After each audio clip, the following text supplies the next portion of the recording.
Welcome to a Prevent Connect podcast, where we explore the prevention of violence against women. This is a project of the California Coalition Against Sexual Assault.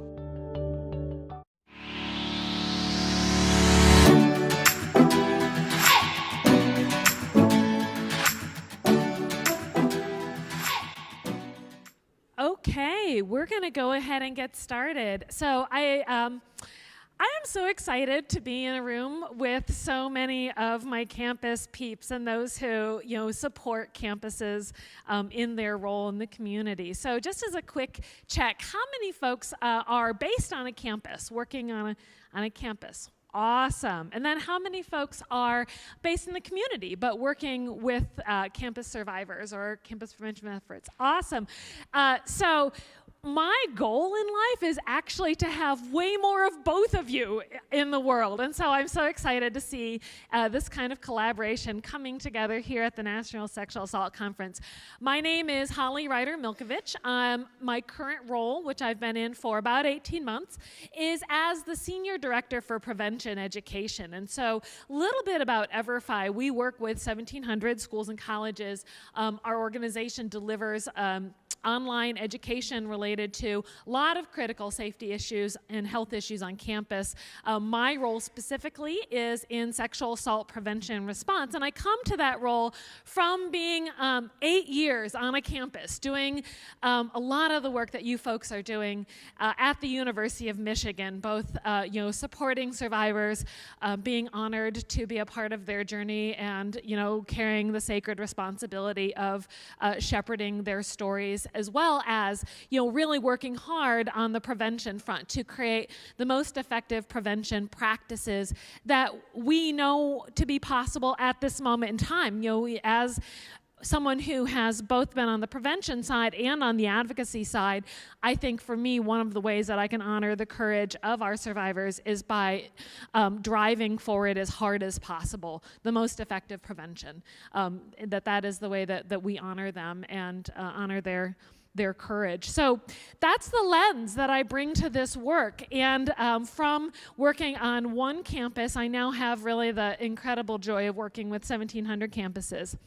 And what we're going to talk about today is really a lot of information that we're learning about how we can be the most effective in the prevention work that we do on college campuses.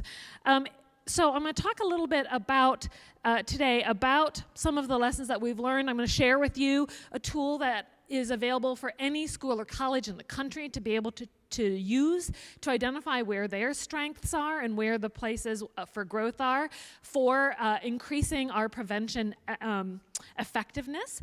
And I'm also going to share what some of the lessons are from what we're learning from college campuses across the country, so that you can both hopefully walk away with some information about a tool that you can use on your own campus that I promise you, cross my heart, that is not at all connected to our sales process. This is genuinely something that we have given to the community because we care a lot about prevention, want everyone to be doing effective prevention work, whether you're working with us or not.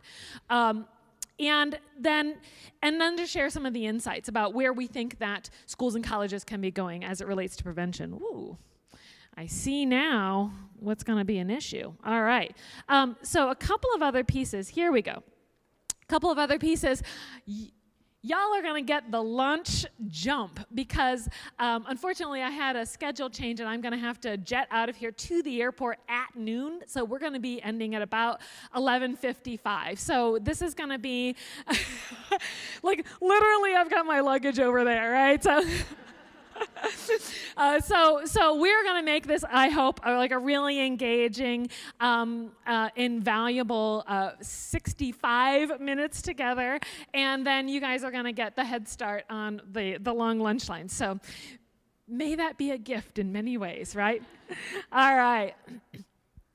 So again, we're going to talk a little bit about what we call our sexual assault diagnostic inventory, this prevention diagnostic inventory that we've created, how we created it, what rigor, the standards that we've used for it, so that you have an understanding of what those benchmarks really look like. Then we're going to talk about each of these 3 areas. We're going to talk about institutionalization, that foundation of support. We're going to look at what those critical processes are, think about programming, give you some key takeaways, and then hopefully by that time you're going to be so ramped up to get into that sexual assault diagnostic inventory that you're going to take those 20 minutes at lunch and go right to our website, check out the tool, and start getting involved.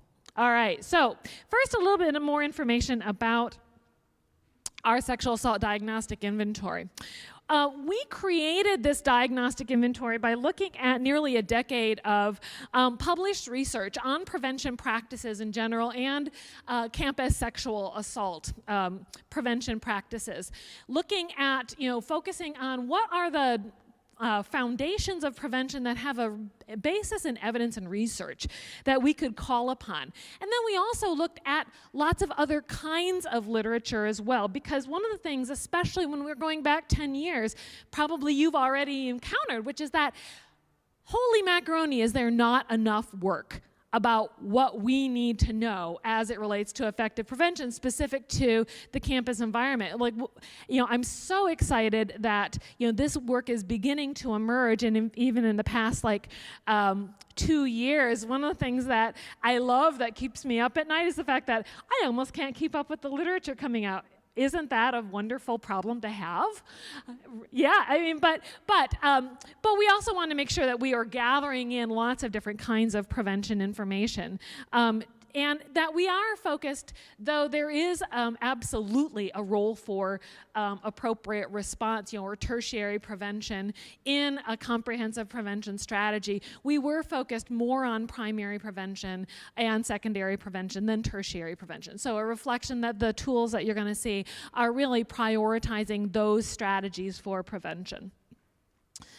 All right, and so we boiled up the ocean, we boiled all this up, and we found that looking at really about 26 theories and frameworks and 315 recommendations. So, gosh, we thought, well, we'll just give campuses 315 recommendations and good luck.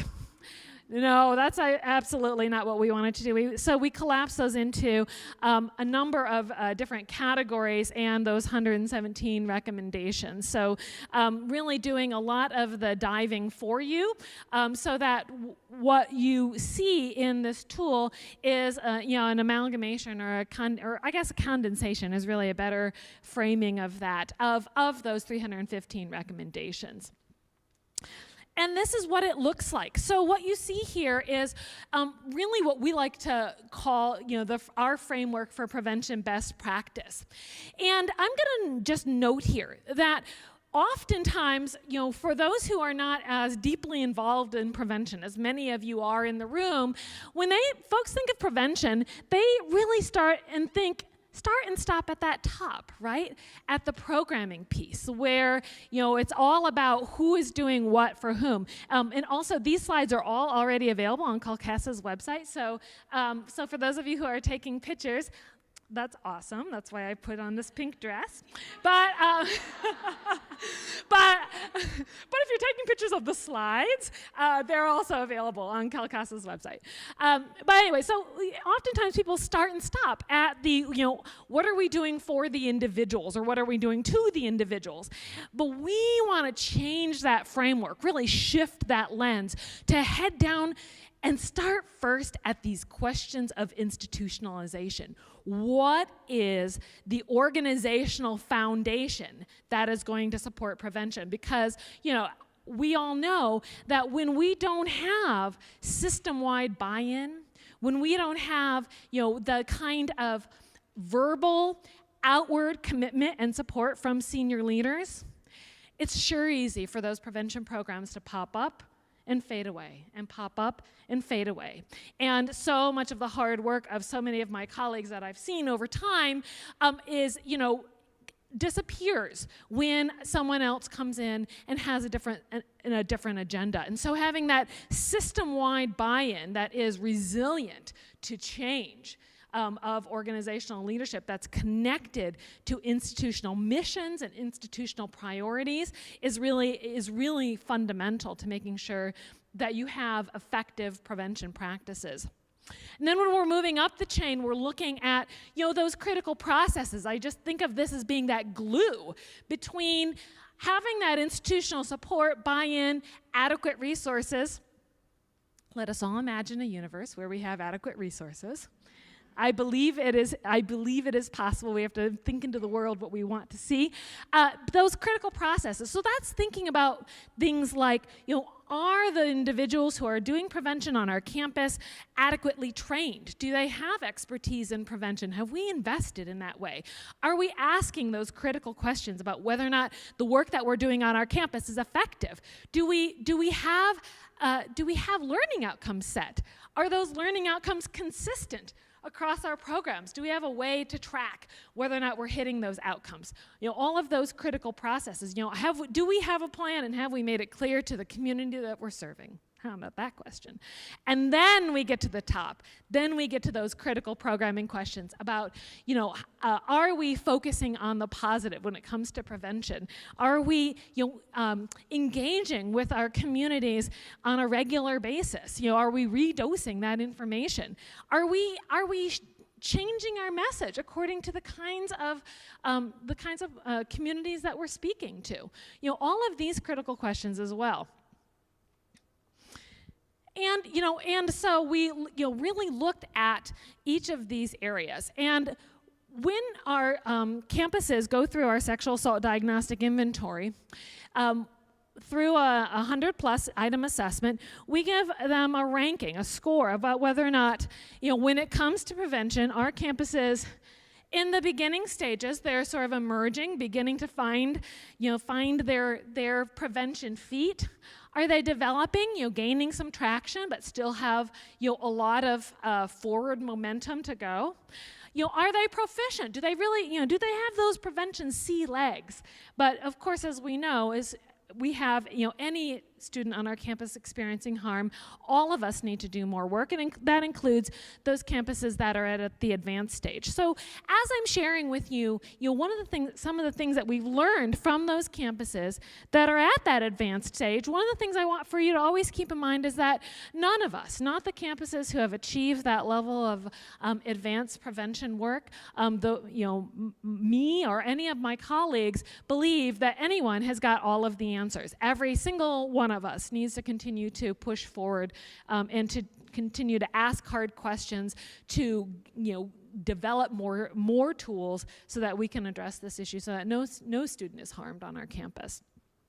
But we track folks across those different areas. And just a little bit more information about what you're going to see is that with the 100+ campuses that have gone through, this is a little bit outdated, we have like 4 or 5 more, 100+ campuses that have so far completed our diagnostic inventory. I'm really proud of the fact that we have a good representation from public and private. We have a number of community colleges who have participated in this inventory. We have great representation of urban, rural, and also great geographic representation. So we're really confident that what I'm going to share with you today is a good representation of sort of where we are, the state of prevention for college campuses across the country. And I'm excited that we have this sort of novel data to share. So let's dive into what we've learned then about our college campuses across the country when it comes to that core foundation of institutionalization. And so you can see here that we're talking about, again, those domains. We're asking questions about how many full-time employees are devoted to prevention. What is the budget for prevention aside from those full-time employees? What additional money is being spent on prevention? I have to say that we've had a couple campuses say, we don't understand that question about what additional money aside from prevention or staff are you spending on prevention, which is itself sort of a clarifying question, right? We're looking at whether or not, again, there there is a mention of health and safety or well-being in the institution's mission. You know that, because as we know, if it's not in the institutional mission, and if it's not on the president's radar, it's unlikely to become a priority for anybody else, right? So we're asking those questions. Is it in the mission? Is it in the vision? Is it a part of your institutional strategic plan? And then, are there others in addition to those prevention professionals and those response and advocate professionals who are leading forward this charge, who are supporting this work across the organization? Again, thinking about the resiliency of prevention work, regardless of who is at the top. So this is the domains that we're looking in. And as you can see here, across all of those areas, and we'll be doing this for each of the categories, about 10% of our campuses are advanced, and about half of them are proficient, which is, which tells us that there's great effort happening here, but a lot of work that we need to continue to do in this area. And so when you're thinking about yourself, one of the things I'd challenge you to do during the course of our conversation today, or my monologue to you today, is to say, gosh, is it included in my strategic plan? How often has my senior leader talked about this issue in ways that are both helpful and informed in public in the last year? There we go. And so that question really leads to this institutionalization insight. That when we're looking on average, what we're seeing is that in the past 12 months, at least 2 times, a president has spoken, or a chancellor has spoken about this issue for most campuses. But for our advanced institutions, that number is a lot higher. And the VP of Student Affairs, right? So not only should the president be talking about this issue, but we would also like to see our vice presidents, our provosts also talking about this issue as well. And 100% of our advanced institutions have talked about this, those vice presidents have talked about this issue publicly in the past year. It drops to nearly half when we look at the aggregate. When you're thinking about how can I propel that, that conversation forward, encouraging, supporting ways in which your campus is going to have that senior leadership outward engagement is such a fundamentally important issue. I'll just note that the Berkeley Media Studies Group and Reliance just put out 2 days ago an incredibly valuable publication on messaging prevention. I would encourage everyone to check that out. I agree with all of the recommendations that they identify, and it can be a really helpful tool for you to get with that media and communications person on your campus, or your president or vice president's executive assistant, to help them learn how to message this appropriately in the public. One of the things that I've learned from working with a lot of presidents, a lot of chancellors, is that they're really anxious and unsure of how to talk about this issue in a way that's going to be helpful. And even more than that, all of the people that are around that president and chancellor is equally anxious and unsure about how to message this. And so, as you know, what often happens in an organization is that anxiety turns into inaction. And so no messaging happens at all. So that's a really valuable resource. And at EverFi, we also have a resource specifically developed for those presidents and chancellors in messaging to the media, which I'm happy to share as well. Yes, ma'am. It's from the Berkeley Media Studies Group and reliance.org. And I think it's called something like Messaging Prevention. But I tell you what, there is, let me see, is this going around? Let me send this around. So it looks like there's Follow the Leader's Lesson Learned. I'm going to just send this around for people to sign up. And if you'd like some of the resources that, pardon me? Oh, great. Oh, okay. Oh, these don't have emails. Do you know what I'm going to do? I'll put together a list of the resources that I'm sharing with you, and then I'll share them with the Calcasa team. We'll append them to the presentation that is already here. It literally just came out 2 days ago, and I actually got my stuff in on time, so I wasn't able to include it. But I will make sure, I will add those, we'll append it. I think that's okay. That's okay, right? Yep, I'm getting the yes, that's totally okay. So thank you for asking. All right. I want to move forward, and so you're thinking now about, gosh, how many times has my president talked about this issue in ways that are effective and informed? Let's move now to looking at the institution budget. And this is one of the things that I think is most helpful about our, the whole tool is helpful, but I think that this can be extremely clarifying because it makes visible what can often be really invisible information about, what does staffing and budgets look like for prevention across the country. And as you can see, on average, we are spending less money than a fancy coffee on prevention. Isn't that incredible to think about? That that this can be priority number one. Recent Gallup poll asked college presidents, what is one of the things that keep you up at night? Sexual assault was on that list, but we're only spending the amount of money of a fancy coffee on trying to actually address this issue. We see that when we get to advanced institutions, that number goes up significantly. But I would challenge and say that we probably still need to go higher. One of the things that you can ask is, are we even meeting the aggregate threshold of a fancy coffee when it comes to the amount of money that we are spending on prevention to help secure the safety and well-being of our students? This is powerful information to share. And then to have a realistic check on how many people do we think is required to do this work. So we see that institutions that are doing the most effective work in sexual assault prevention have about 1 FTE for every 1,200 students.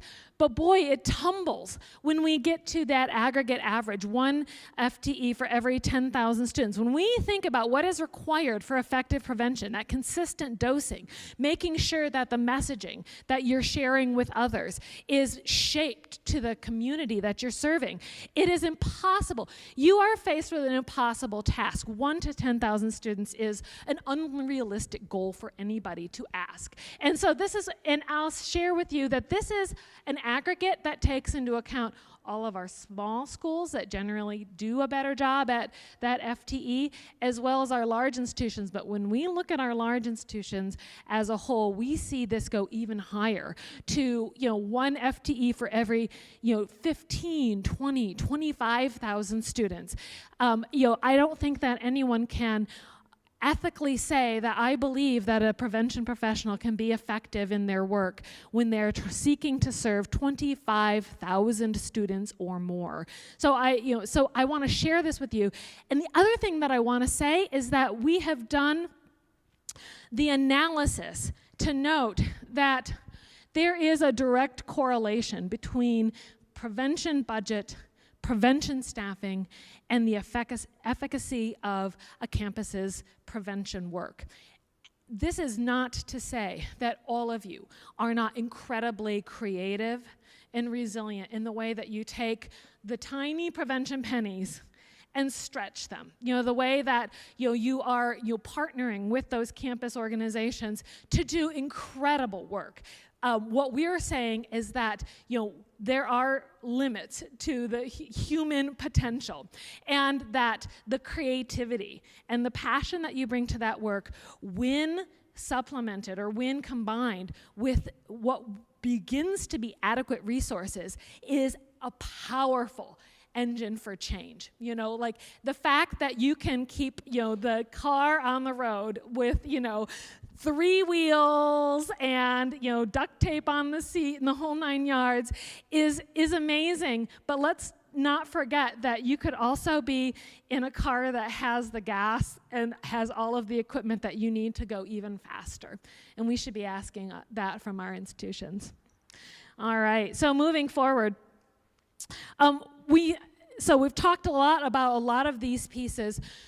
So this is really about improving institutionalization and thinking about, how it is that those core priorities for institutions are connected to things that presidents care about. So this is helpful, I hope, in providing you with some language to use to really make that case to your president, to your vice president, to your chancellor, to say, not only is prevention really important, not only is funding prevention, making it a priority really important, but it is directly connected to the success of our institution as a whole. So all of these things, all of these issues on the right are things that presidents care about, and all of these pieces on the left are the ways in which, when we don't do effective prevention, there are jeopardies, or institutional jeopardies, that should be on their radar, that they absolutely should be paying attention to.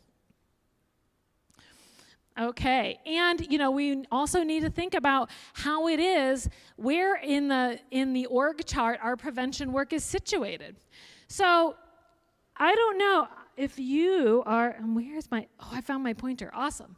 So oftentimes, and I'm not going to ask for show of hands here, but oftentimes, the folks who are responsible for doing the prevention work are all the way down here, right? They're making the decisions. They are charged with significant institutional responsibility.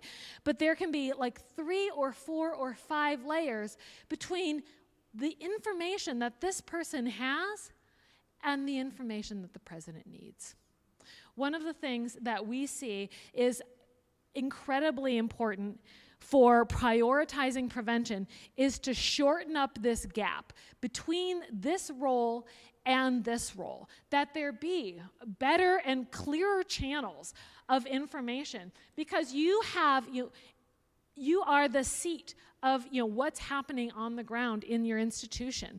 And if your president, your provost, your Title IX coordinator, your VPSA doesn't have the channels to get clear information from you, data from you about the specific things happening on your campus, what you're seeing, what you are learning from places like NSAC about effective prevention, it's unlikely to be able to shift the needle across the institution level.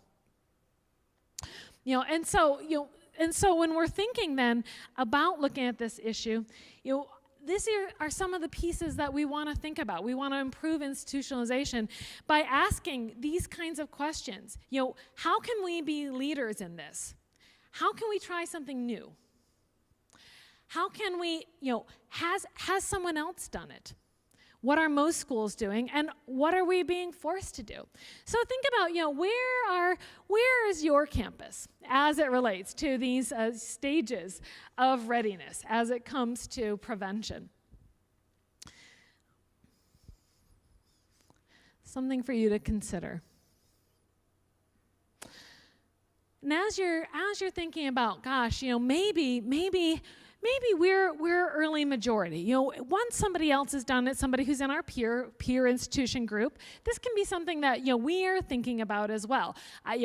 Somebody's already tried it, and so I have a little less anxiety about this, so I'm willing to try it. I know one of the things that was really valuable when I was at the University of Michigan, and we were about to launch our campus climate survey, and we had made the decision that we were going to share our information publicly.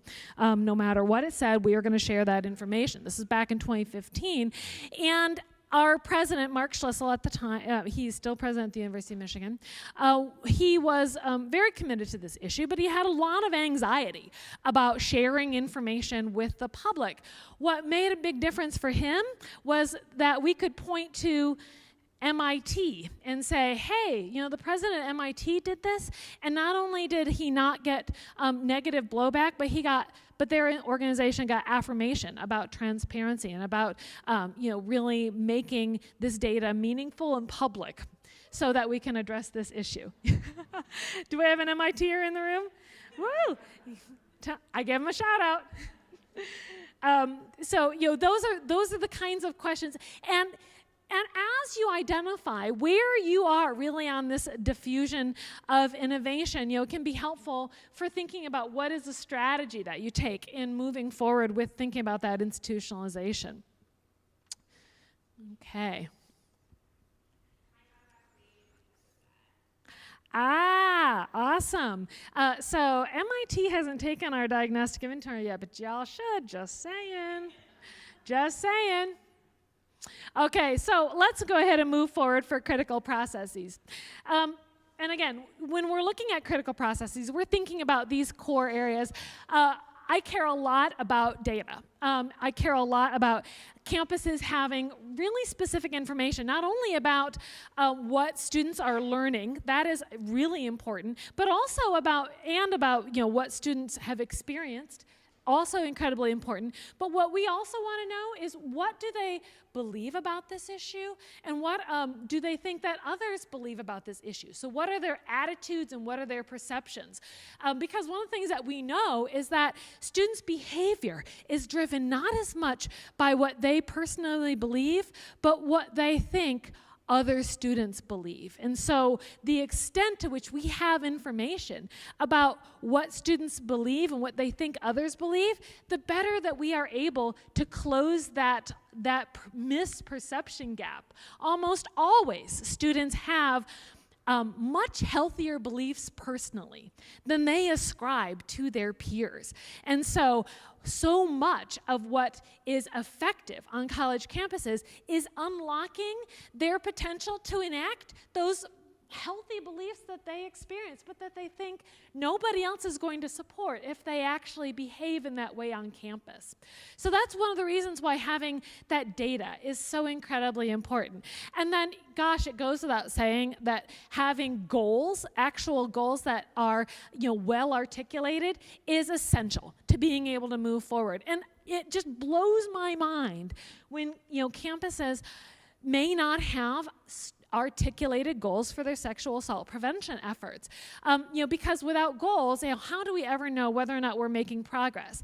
And the unfortunate thing about it is that campuses often are, in fact, making progress, but without metrics and a system to be able to identify that, it's impossible to share it out to the broader community. And one of our real challenges around this issue is that there is a crippling misperception that prevention is not possible when it comes to sexual assault. So this is, I think, probably something that you've heard over and over and over again in the 2 days that we've had, or the day and a half that we've had together.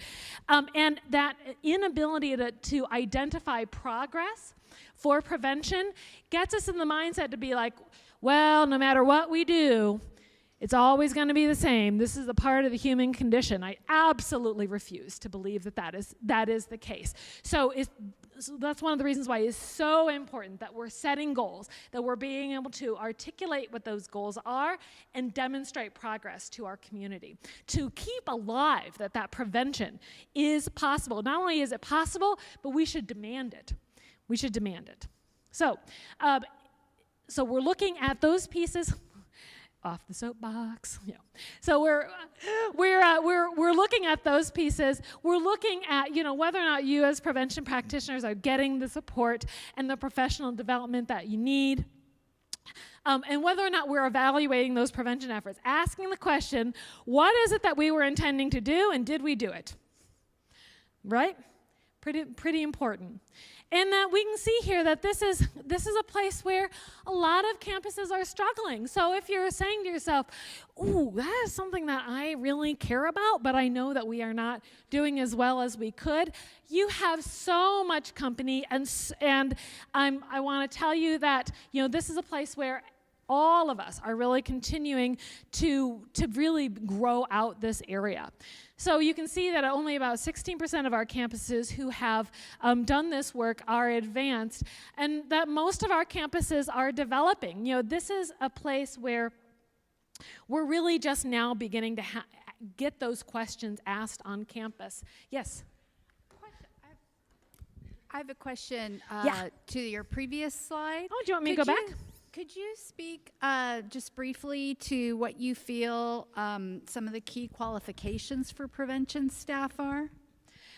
Yeah, absolutely. So I think that the key qualifications are that individuals have understanding of a public health model for prevention, that they have knowledge about drivers of behavior change, that they understand those drivers of behavior change and understand how to translate that into effective programming.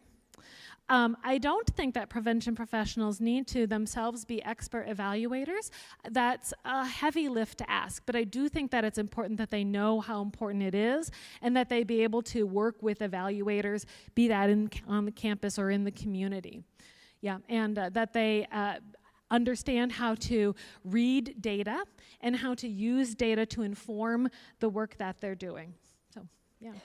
Thank you. That is a great question. Thank you so much. I'm going to pause here because want to make sure I get all of it in, but I also realize that you might have questions. So other questions before I move forward?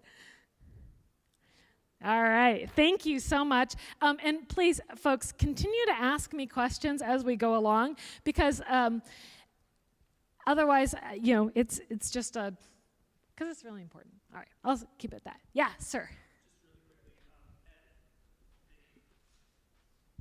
I don't work for them, but the NSVRC has guidelines for hiring preventionists and so forth, or not guidelines, but recommendations for what to look for when hiring. What color change, I think it's called. Anybody from NSVRC here? No. It's shades of prevention. Ah, shades of prevention. Thank you. Yeah, and I don't work for NSVRC either, but I love all of the work that they do, and so I would say that that's a great place to start. And I will add that to the resource list that's going to be updated following this presentation. All right. So that you don't have to go all over the map to be able to find these things. Thank you so much for sharing that information. All right, let's move. Whoops. Okay. So last thing I talked about was, we need to be asking those questions of what were we intending to do and did it work? And how do we know that it worked? And that really gets at this piece that's, in exactly what we were talking about in terms of what should prevention professionals be able to do? Well, number one is identify whether or not, there is programs that have a basis in research informed, if not evidence-based. And that they're, this efficacy-based programs, that these are the pieces that you are putting in place, that you have a sense of how it is that the program you're putting in place is going to actually create change, and that it connects to other programs in place to create change, that these pieces work together. So what this means, and the cool thing about insisting upon efficacy-based programs is that when somebody comes back from a conference and they've heard about some awesome thing that somebody else is doing down the road, and it's some wackadoo thing, you can say, well, let's look and see if there's research or evidence to support this, because we've made an institutional commitment that we're not going to do work that isn't research-informed or evidence-based. And it's a nice way to parking lot the crazy. Good to have it in your back pocket, right? Right. So you're selecting things, and this is where again we see just a real divide between those campuses who are doing effective prevention work and the average. The difference between selecting those programs where you have an understanding of how the program is intended to create change on your campus, and that you're measuring it is a great way. And also that you're relying upon data to inform your prevention work. Now, one of the things that I would really encourage any campus who's doing any online prevention program is that make sure that that program is providing you with data about your campus or any universal population program that you're doing. So one of the things that is, just continues to be a challenge is having that institutional specific data. It is so powerful for students to know what other students think, believe, and feel.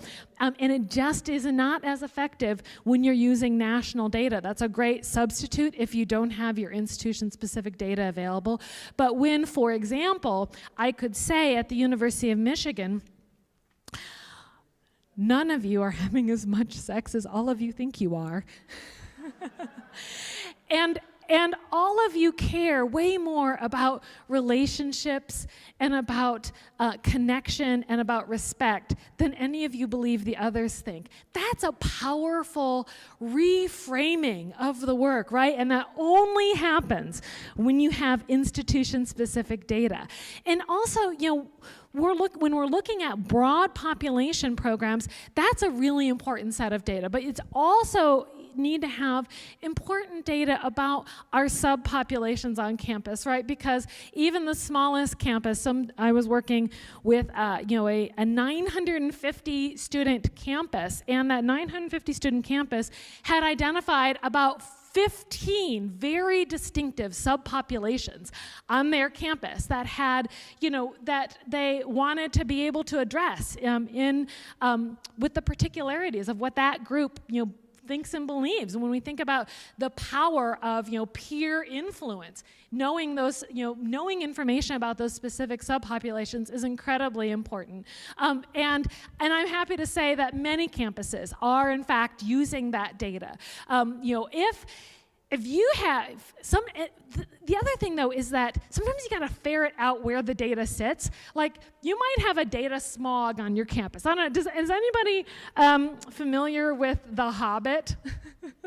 Okay, so I was watching The Hobbit with my husband, and I get to this thing where like the dragon is like sitting on the gold, sleeping. He's like, oh, the gold.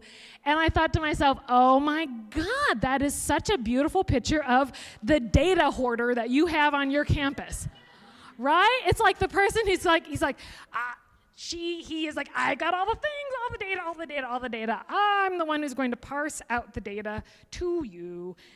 Or not, or I'm just going to keep it and stroke the beautiful data all to myself all day long. Data is not helpful unless it's shared. So you may already have data on your campus that you may not have access to. I want you to, if you don't have a relationship with your institutional research person, make that relationship, because there can be really incredible ways for you to situate within institutional data collection processes that are already in place some key questions about health and safety, about sexual assault prevention, about healthy relationships. Sometimes people think it's either, campus climate survey or nothing. Well, there's lots of different ways that you can be collecting data and having that data inform your work.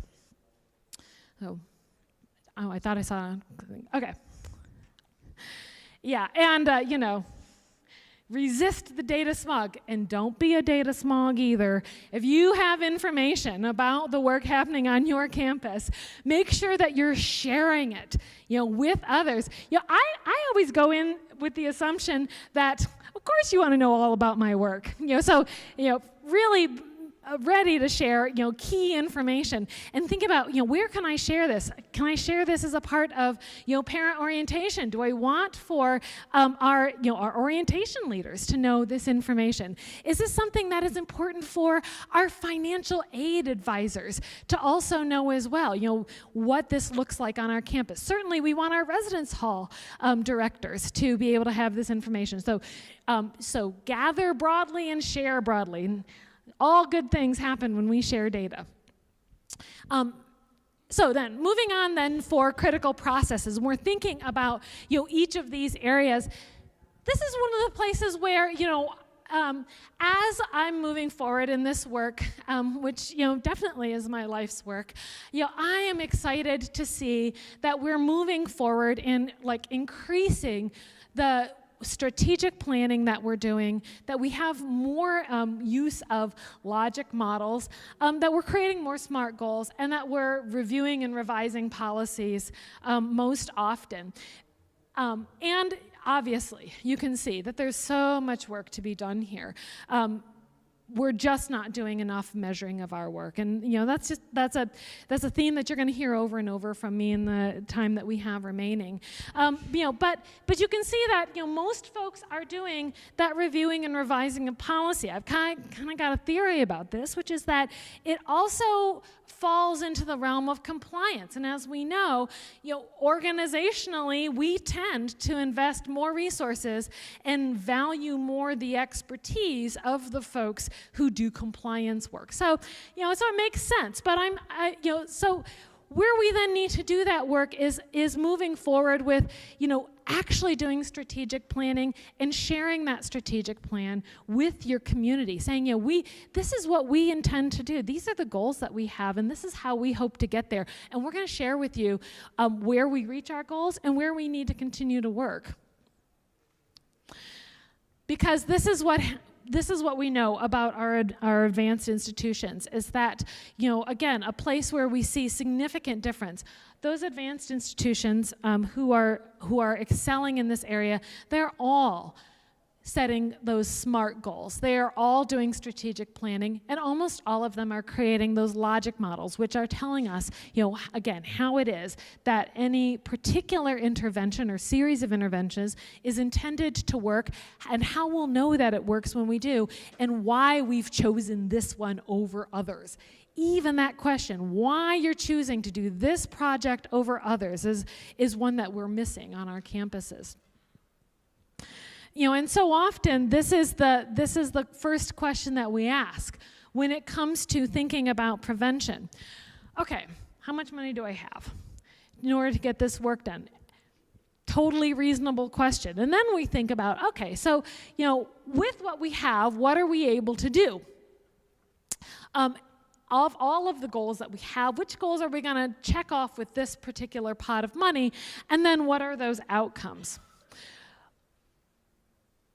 This is the lens that we want you to switch to starting with, what are we trying to achieve through our outcomes? And thinking specifically not just about, what goals are we going to set as it relates to change in knowledge, which is, of course, very important, but equally important and harder to get at is, let's set some goals for how we want to change attitudes and perceptions on our campus and how we want to change behaviors, and get very specific about that. That requires that you have information about your campus in order to set those goals. But thinking about, how do you want to shift those knowledge, attitudes, and behaviors? Then moving from there to say, now that we know what it is that we're driving for, the outcome that we want to achieve, what then are the activities that are going to get us there?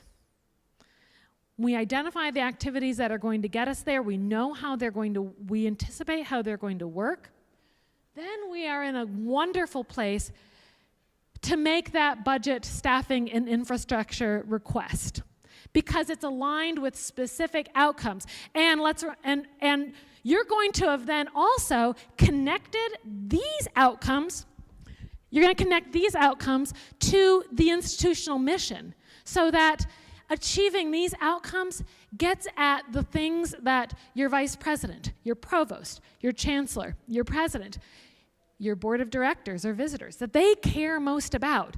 So we're starting here with these outcomes, getting very specific, because, nobody's going in there and saying to the president, I want to do some prevention stuff, right? Nobody's going to do that if in fact you get an audience with the president, but you may actually not be specific enough to really articulate what are the changes that are going to be present on your campus if you get the chance to do these activities for which you need this money. So we're reversing the way in which we look at these issues.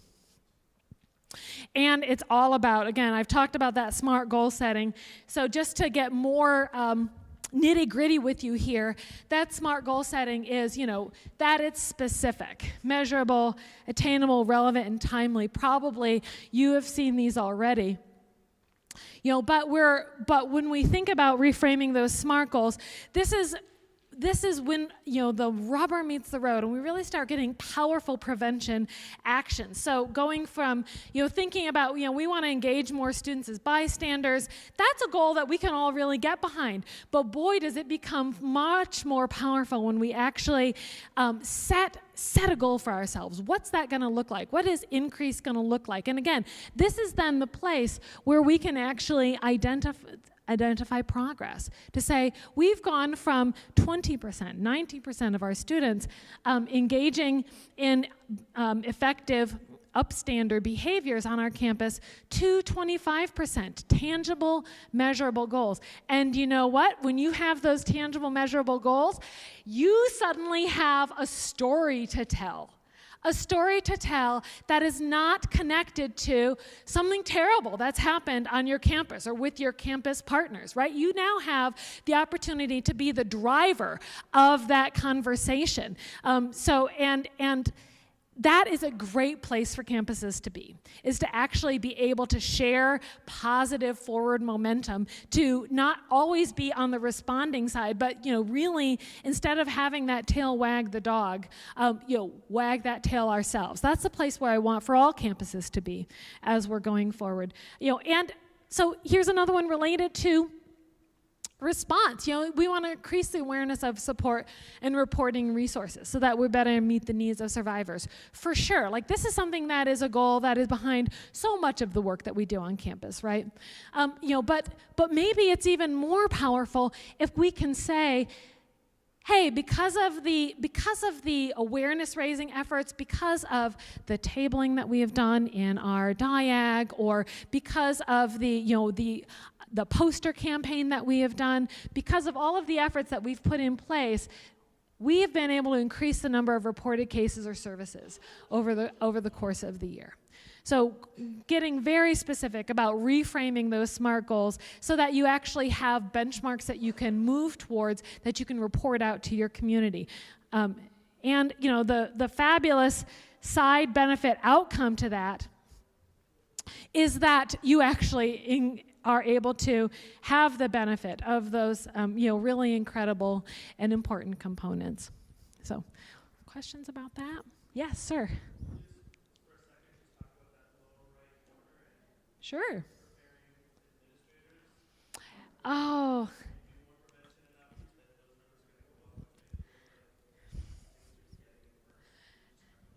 Yeah, thank you so much. So the question was, can you talk about preparing, those senior administrators for what it looks like when you have more reported cases and more service requests? And I so much appreciate that question.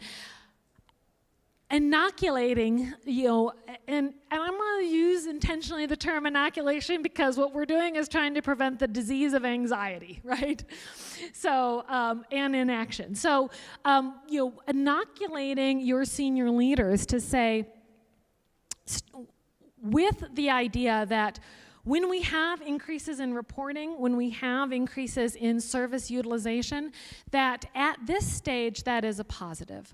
And how I always start that conversation with senior leaders is to start with information, either specific information about their campus, if they have it, or national data that says, look, we know that between 5 and 15% of all behaviors happening on your campus are ever reported. So that means that we have between, 95 and 75% of individuals who are experiencing horrific harm, who are struggling with that alone, and whom we don't have the opportunity to reach out and support. That we have, this many students on our campus who are not accessing the resources that we need. And when we see the increase in our services, what that says is that we are creating an environment where they feel safe enough to be able to come forward and get support and resources that they need. That we have created an environment where it is possible for them to seek out our services. This is a positive for us because it means that there are fewer students who are experiencing this devastation alone. And, then let's go to retention. And one of the major reasons why students leave our campuses is that they've experienced harm and they don't know how to address it and they don't see a future for themselves here. So when we increase the number of services that are being utilized on our campus, we are forming those powerful bonds so that those students are able to succeed and thrive right on our campus, that we're not losing some of our most exciting students to a terrible harm that we didn't have the opportunity to know about because we didn't create an environment that was safe enough for them to raise their hand. That's the conversation I have. Yes? You give you this microphone so we're all accessible. Going off of that, how might you speak to a plateauing effect after you've been given all of this institutional support and then you see this huge spike of people using your service and then everyone's becoming incredible bystanders and people are seeking your service but the numbers aren't going up as they once did, and there's maybe threat to reduce your resources again? All right, so the plateauing question. I'm going to say most campuses are not in that situation. So I think that, so I want to circle back as soon as I get, circle back to that in just a minute, because I do think that it's, a place where more campuses hopefully are going to arise. When it comes to, so I talked about service requests. I just wanted to add some additional language around increase in reports.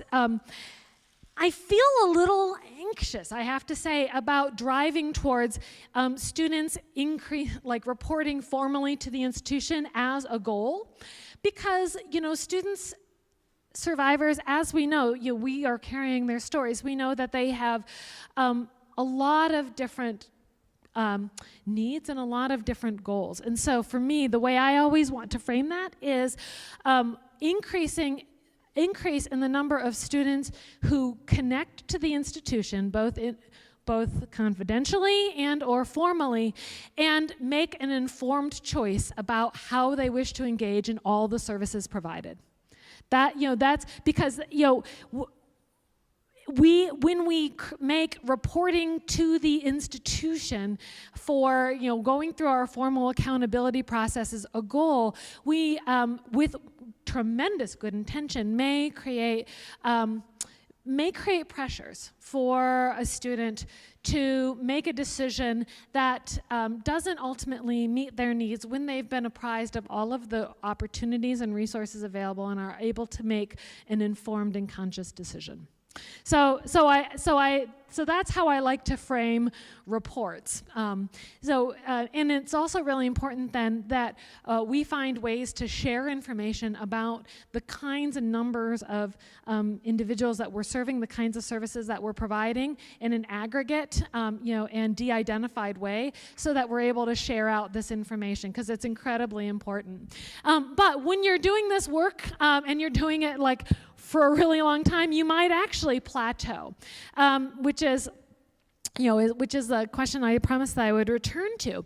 And that plateauing is, really, I think it can be a couple of different things. I think that it can be related to, our students being bombarded and so it gets to be sort of something that they're taking for granted.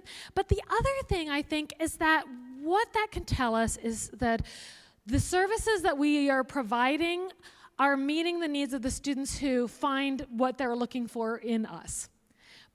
But that asks us to dig deeper, to really get in and say, okay, so for all of those other individuals who are not seeking our services, what are their barriers? Are the barriers that the kinds of services that we're offering is not what they're looking for?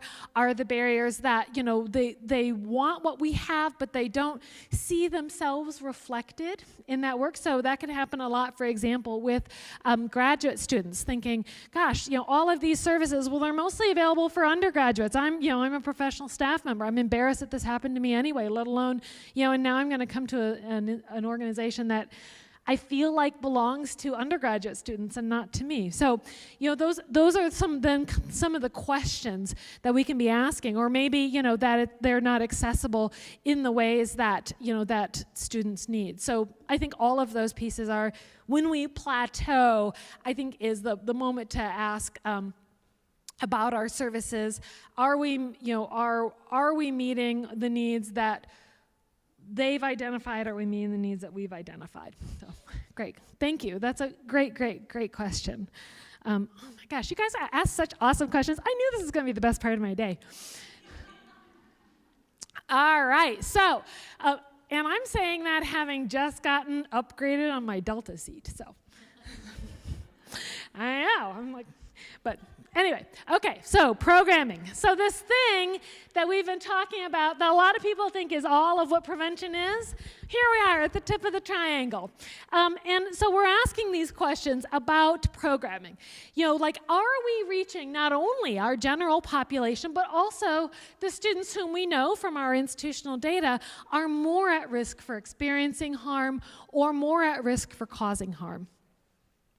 How are we delivering programs? Are we delivering it in ways that reach a variety of different learning strategies? Are we reaching it, in a variety of different ways so that individuals who, for example, are commuting have equal access to it than as individuals who are living on our campuses? If we have, both a commuter and non-commuter population on our campus, how often are we delivering programs? What is the change mechanism behind those programs? Are we ensuring that all of the work we do, every single bit of it, has a trauma-informed lens so that individuals are not experiencing harm in our efforts to prevent this work?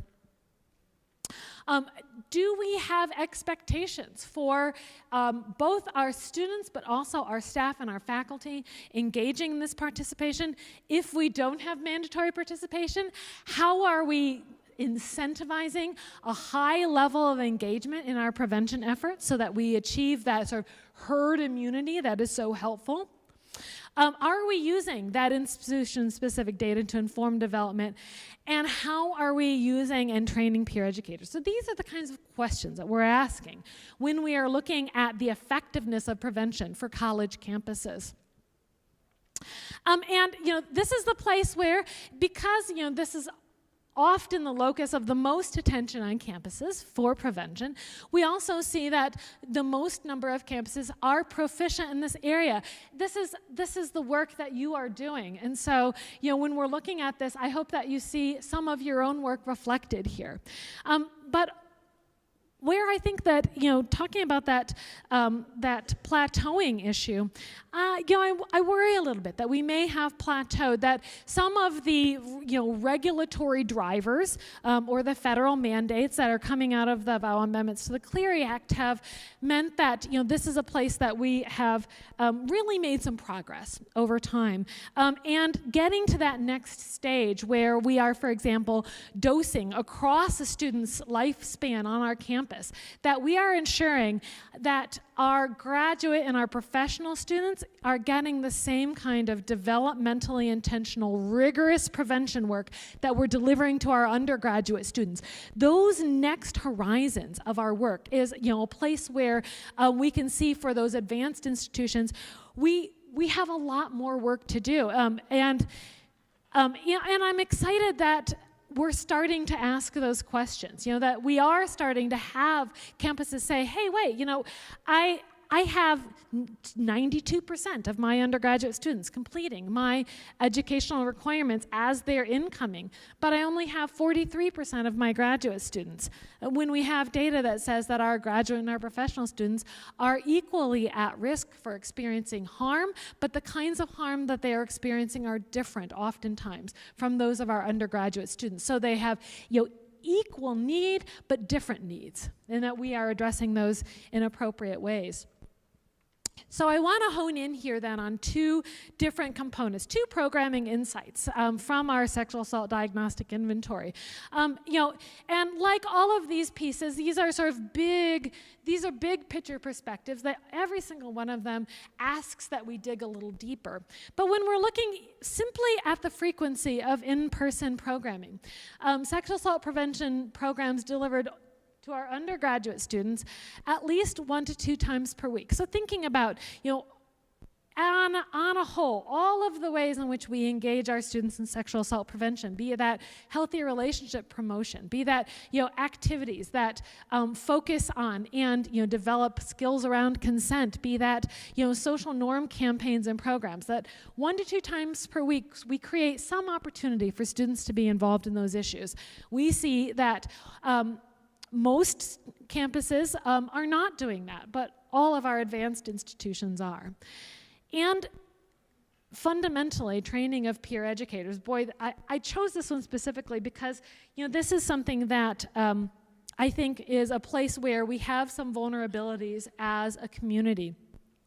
Based, of course, especially on those places, the fact that we don't have enough people doing this work.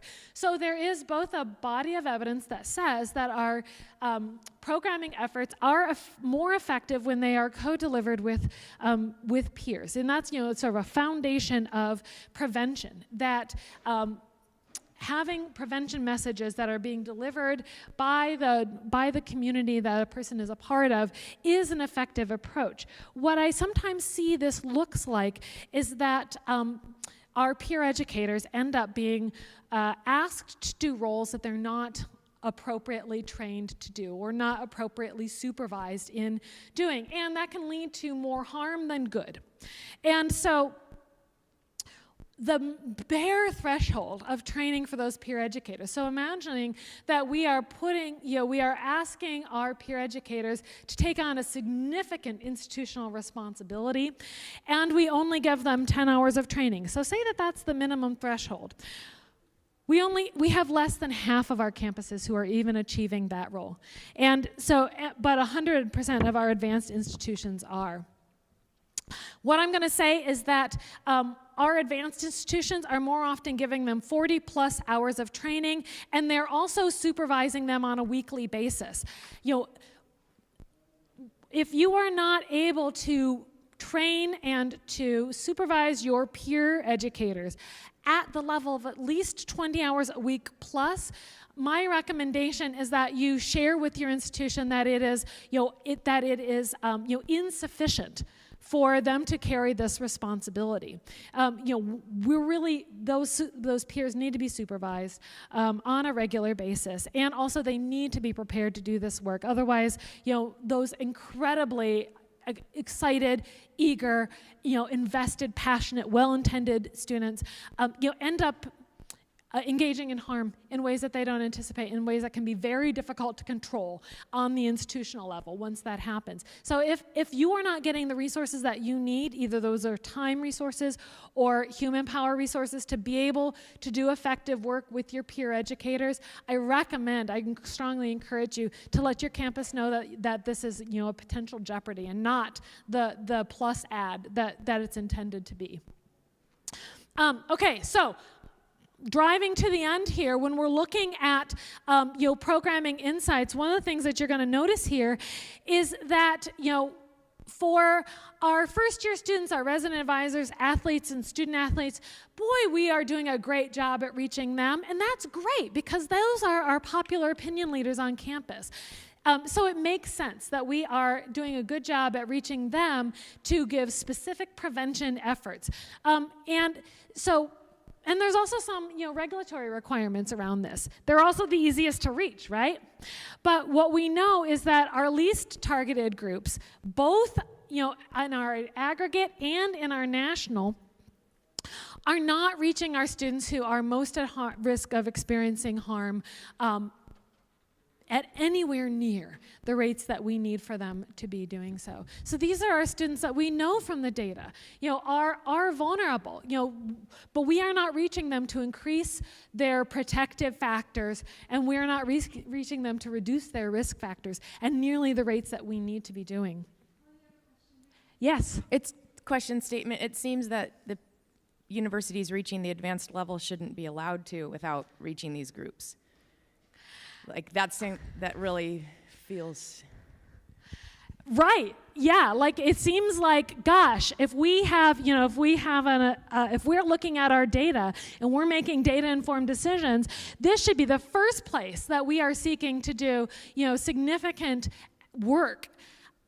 And so I challenge us as a community to be really asking that tough question on our campuses, to say, it is really important that we're reaching our student leaders. We want for them to be sharing effective and appropriate prevention messaging, and also that we know that we need to also be, looking at our students who are at greatest risk on our campus as well. That we should not be doing one without the other. That all of our students are valuable to us, and they have specific needs that it is ethically incumbent upon us to provide. Yeah, so question statement that I challenge everybody to ask on their own campus. Yeah, I have to say, this was one of the most surprising pieces coming out, because I really thought that we had the capacity to do more of this work. But when I thought about it more, when we're looking at 1 in 10,000, 1 in 15,000, when it comes to that FTE for prevention, my goodness, how are we supposed to get to that work? My colleague in the back is saying, Holly, if you don't get moving, you're never going to make that shuttle. So. Also known as 1 minute left.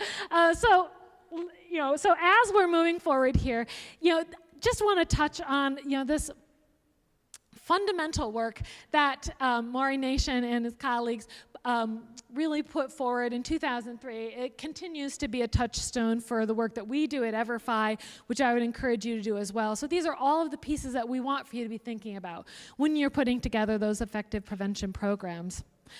And then our key takeaways. We have a resource that we'd encourage you to download and share. But these are the pieces that we hope that you'll take away. We want for you to really get that senior buy-in from those institutional leaders.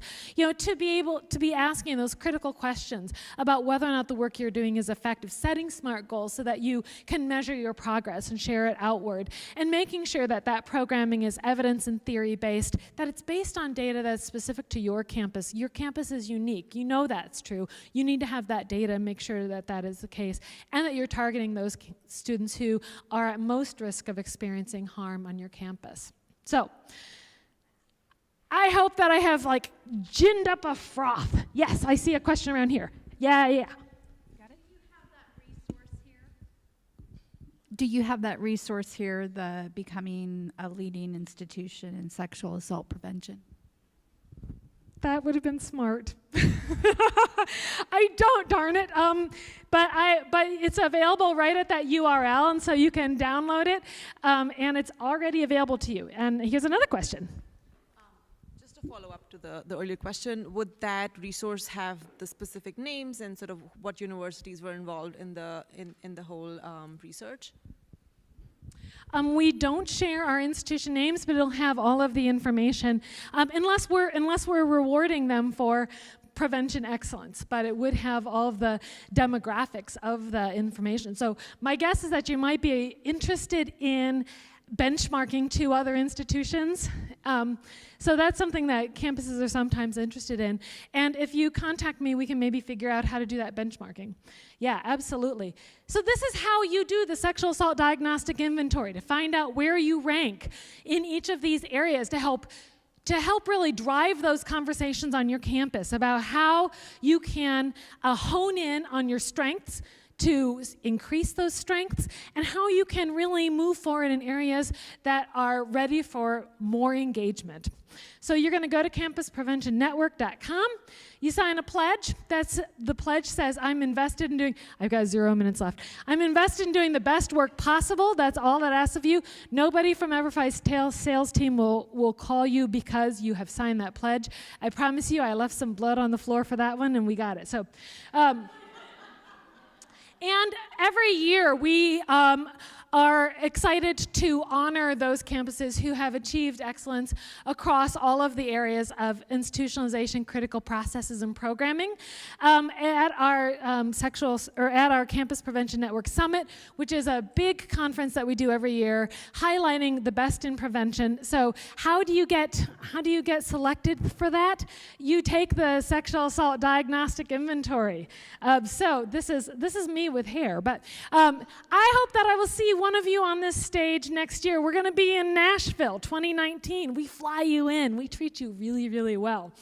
And we also go back to your campus and celebrate with you on campus. So for every campus, I hope there is insights. I think that a diagnostic inventory can help you create new conversations on your campus with a benchmarking tool that helps you see where you stack up with campuses and against a standard that's based in the research. And with that, we're done. So thank you so much for your time.